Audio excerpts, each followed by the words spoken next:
तर कोर्टाच्या निर्णयावर मात्र धनंजय मुंडे यांच्या वकिलांनी आता स्पष्टीकरण दिलं।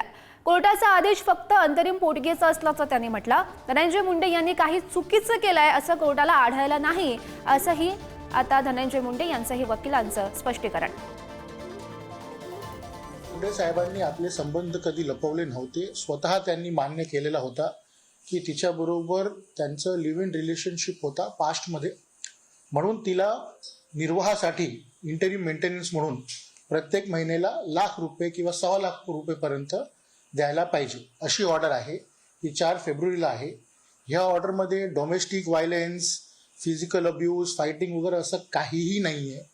फक्त त्या नियमखाली कुठलीही महिला मागू शकते आणि मुंडे साहेबांनी पास्टमध्ये ह्या महिलेबरोबर आपले लिव्ह इन रिलेशनशिप हे मान्य केलेले होते।